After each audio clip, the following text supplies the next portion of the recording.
තෙරුවන් සරණයි සෑම සියලු දෙනාට අද දවසේත් මේ දහම් කාරණාවල ජීවිතයට ප්‍රයෝජනවත් වේවා. භාග්‍යවතුන් වහන්සේ කෙරෙහි ශ්‍රද්ධාව වැඩිත්වා, ධර්මය අවබෝධ වෙත්වා, නිවන් අවබෝධ වෙන්නට හේතු වෙත්වා කියලා ආශිර්වාද කරනවා. පින්වත්නි, අද දවසේ අපි තථාගත සම්මා සම්බුදුරජාණන් වහන්සේගේ නවආරාධි ගුණ වලින් තුන්වන ගුණය වන විද්‍යාචරණ සම්පන්න ගුණය තමයි අපි සාකච්ඡා කරන්න හිතුවේ. පින්වත්නි, විද්‍යාව සහ චරණ කියන මේ දෙකක් තියෙනවා. එතකොට විද්‍යාව කියන්නේ ඒ කරුණු ගැන නිවැරදි ලෙස දන්නා බව. ඒ කියන්නේ භාගතුන් වහන්සේ තුල තිබ්බ විශේෂ ඥානයක් ඒක. ඒ කියන්නේ චතුරාර්ය සත්‍ය ගැන භාගතුන් වහන්සේ තිබ්බ විශේෂ ඥානයක්. ඒ කියන්නේ දුක ඇතිවීම, දුක නිවීම, දුක නිවීමේ මාර්ගය යන මේ චතුරාර්ය සත්‍ය ගැන උන්වහන්සේට විශේෂ ඥානයක් තිබ්බ නිසා ඒකට විද්‍යාව කියලා කියනවා. එතකොට චරණය කියන්නේ ඒ කියන්නේ මේ චතුරාර්ය සත්‍ය ලැබීම හා නිවන් ලැබීමට උපකාර වන සීලාදී ගුණ ධර්ම වලට. ඒක නිවන කරා උපකාර වෙනවා මේ චරණයන්. ඉතින් ඒක නිසා ඒක චරණ කියලා හඳුන්වනවා. එතකොට මේ චරණවල තමයි තියෙන්නේ සීල සමාධි කියන දේවල් චරණයන්ට අයත්. ඒතකොට ප්‍රඥාවට අයත් වෙන්නේ විද්‍යාව. එතකොට විද්‍යා චරණ කියන දෙකින්ම පළමුවෙන් අපි දැනගන්න ඕනේ චරණය. ඒ කියන්නේ චරණේ පිහිටන් නැතුව අපිට විද්‍යාව අවබෝධ කරගන්න බෑ. සීලේනොත් සමාධියනොත් සම්පාදනය වෙන්න ඕනේ. ඒ වුණොත් තමයි අපිට විද්‍යාව පහළ වෙන්නේ. එතකොට ශ්‍රාවකයන් වහන්සේලාගේ විද්‍යාචරණ සම්පත්තියට වඩා බුදුරජාණන් වහන්සේගේ විද්‍යාචරණ සම්පත්තිය ගොඩාක් උසස් එකක්. එතකොට මේ අපේ භාගවතුන් වහන්සේ දීපංකර පාදමූලයේ ඉඳන්ම බුදු වීම දක්වාම ඒ බෝසත් කාලේ සම්පූර්ණ කළ කුසල පාරමිතාවක් තමයි චරණය.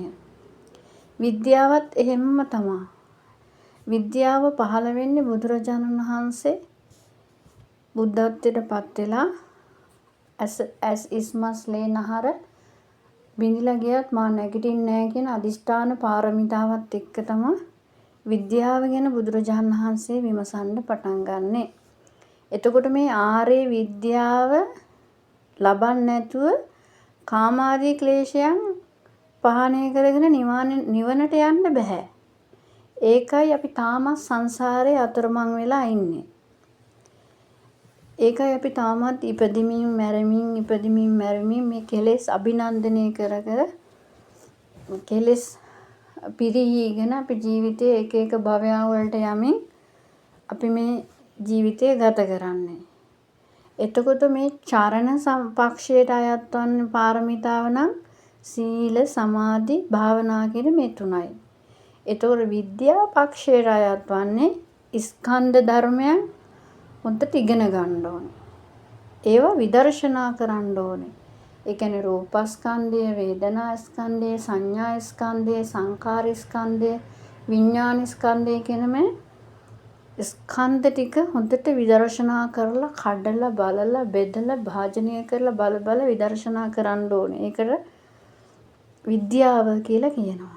ඉතින් බුදුරජාණන් වහන්සේ ඉන්න කාලේ දහම් අහන්න ගොඩාක් අය ආවා.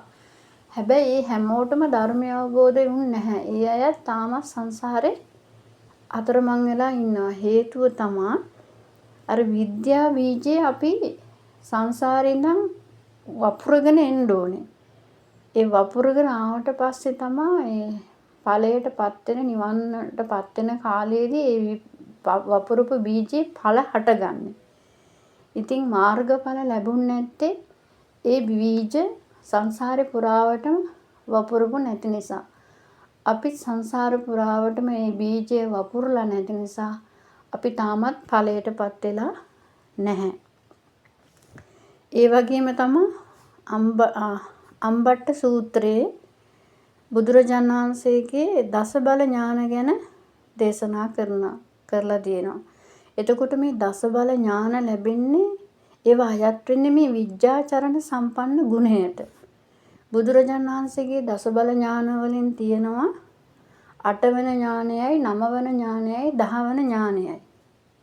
මේ 8 වෙනි ඥානය තමයි පූර්වේ නිවානුස්මෘති ඥානය. කියන්නේ පූර්ව භවයන් සහ කියන්නේ තමන්ගේ සහ අන් අයගේ ඉපදීම. එතකොට ඒ ඉපදිලා ජාතිවල වලට ඉපදිලා ඉන්න ජාතිවල බැලීම ඒ ඥානය තමයි පෙර භවයන් වල බැලීම ඥානය තමයි පූර්ව නිවානුස්මෘති ඥානය කියලා කියන්නේ. එතකොට තව 9 වෙනි ඥානය තමයි දිබ්බ චක්කු ඥානය. එතකොට සුගති දුගති වලින් චුත විලා නැවතත් ඉපදිලා ඒ කොයි භවවලද ඉපදිලා ඉන්නේ කියලා ඒ සත්‍යය බලන්න පුළුවන් ඥානය.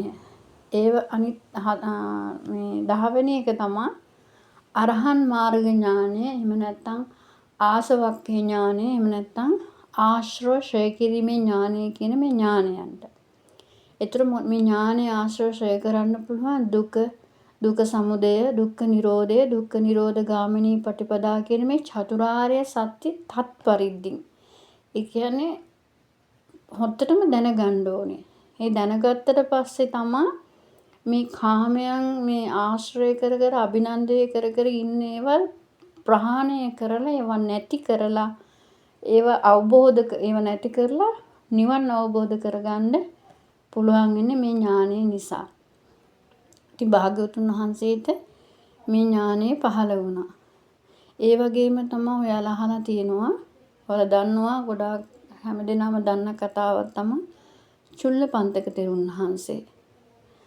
උන්වහන්සේ එක ගාථාවක් දෙනවා උන්වහන්සේට. උන්වහන්සේගේ පැවිදි ස්වාමීන් වහන්සේ පැවිදි භාවයේ උන්වහන්සේගේ සොහොයුරාවනේ ස්වාමීන් වහන්සේ මේ ගාථාව මාස 4ක් පාඩම් කරනවා. ඒත් මතක හිටින්නේ නැහැ. ඉතින් බුදුරජාණන් වහන්සේ මේ දැකලා බුදුරජාණන් වහන්සේ වැඩලා බුදුරජාණන් වහන්සේ පොඩි රෙදි කෑල්ලක් දෙනවා, වස්ත්‍රයක් දෙනවා. රජෝ හරණං කීකේ මේක අත ගන්න කියලා. ඉතින් මේක අත ගාගෙන යද්දි මේ චුල්ලපන්තක තෙරුන් වහන්සේට දැනෙනවා මේ රෙදි කඩේ මේ වැරදක් නිසා නෙමෙයි මේ කිලුටු වෙන්නේ, මේ පංචස්කන්ධේ ඇතිවීමක් නැතිවීමක් තමයි මෙතන තියෙන්නේ කියලා එයා විදර්ශනා කරන්න බලනවා උන්වහන්සේ. ඒ විදර්ශනාව දියුණු වෙලා තමයි අනුලෝම ශෝත්‍ර ඥානය කියන ඥාණයෙන් උන්වහන්සේ අරහත් භාවයට පත් වෙන්නේ. ඒ පත් වුණාට පස්සේ උන්වහන්සේට සඩ්ඩබිඤ්ඤාවත් පහළ වෙනවා. ඉතින් ඒ පහළ වුණාට පස්සේ තමයි උන්වහන්සේ අරහත් භාවයට පත් වුණාට පස්සේ උන්වහන්සේට 이르දි පාන්න පුළුවන් වෙන්නේ.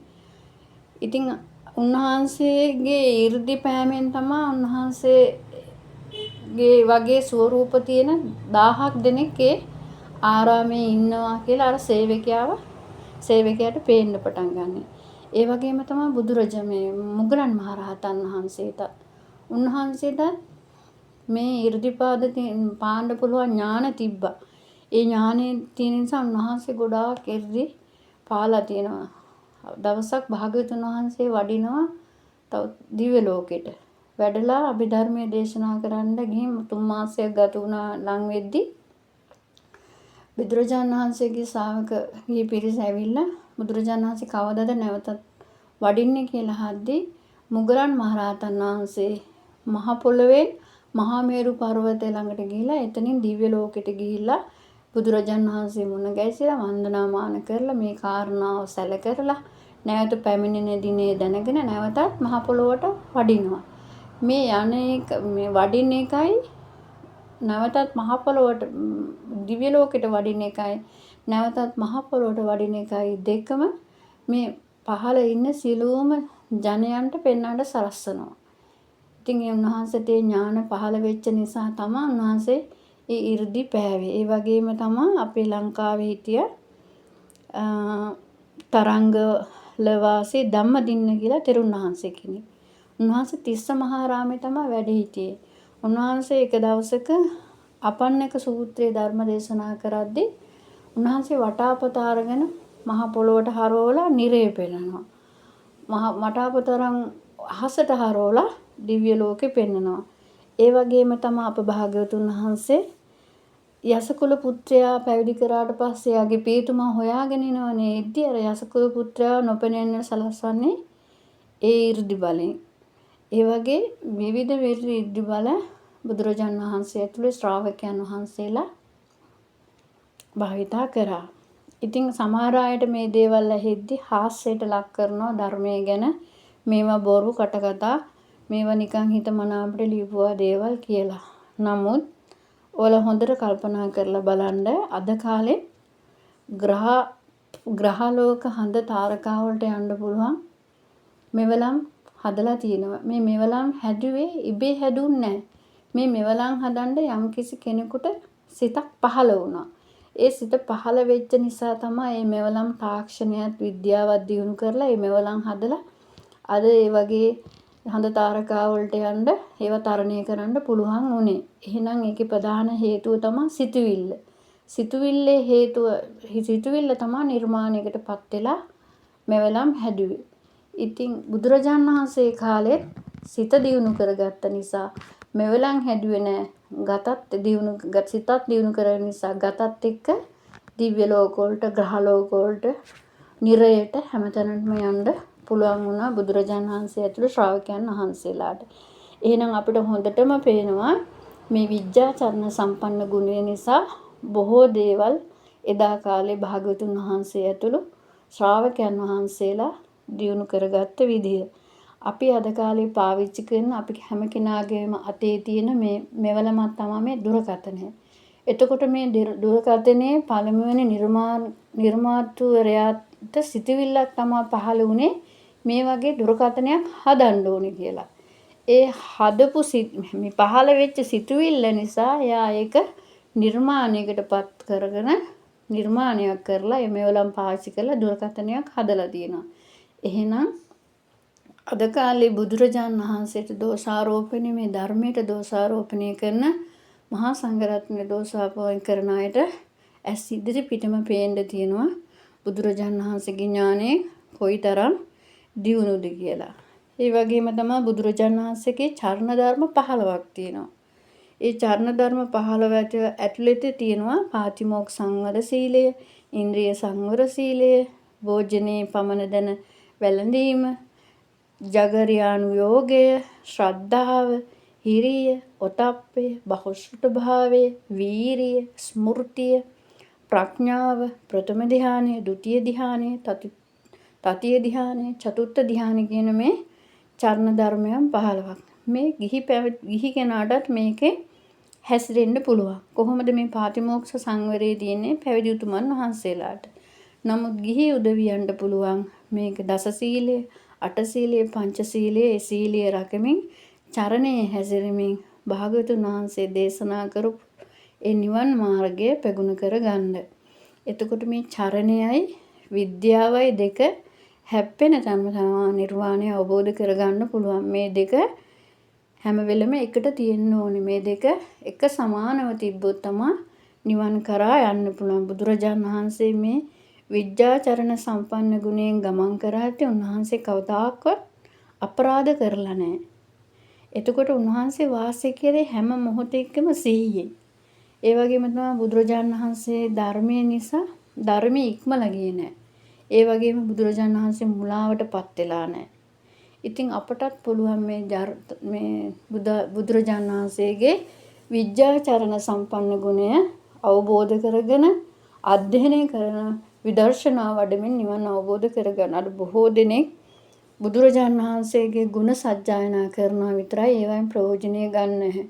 බුදුරජාණන් වහන්සේ දිනු කරපු හැම ඥානයක්ම හැම ගුණයක්ම අපට කරලා බලන්න පුළුවන්. එහෙම බලන්න පුළුවන් විදිහට තමයි බුදුරජාණන් වහන්සේ අපට ධර්මයේ දේශනා කරන්නේ. නමුත් අපි ඒක පන්සලට ගිහින් බෝධින් වහන්සේ ළඟට ගිහිල්ලා අයම නැත්තම් තමන්ගේ ගෙදර තමන් ඉන්න ස්ථානයේ බුදු කුටියක් ළඟ ඉඳන් මේවා සජ්ජායනා කරලා අපි හිතන දේ ඉල්ලනවා. ඉතින් ඒක තමයි ගොඩාක් අය බුදු ගුණයෙන් කරන්නේ. නමුත් මේ බුදු ගුණේ සියලුම ගුණ දිහා බලලා ඒ ගුණ විග්‍රහ කරලා ඒවා විදර්ශනා කරලා බුදුරජාණන් වහන්සේ කොහොමද හැසිරුනේ, අපි කොහොමද හැසිරෙන්නේ, අපේ ශාස්ත්‍රඥ වහන්සේ ගියේ මේ මගන උන්වහන්සේගේ ගෝලෝ යන්න ඕනේ කොයි මගද කියලා අපිට ඒවා විභජනය කර කර බල විදර්ශනා කර කර ධර්මය අවබෝධ කරගන්න පුළුවන් දහමක් අපේ අතේ දුරින් තියෙද්දී අද අප සැම සියලු දෙනාම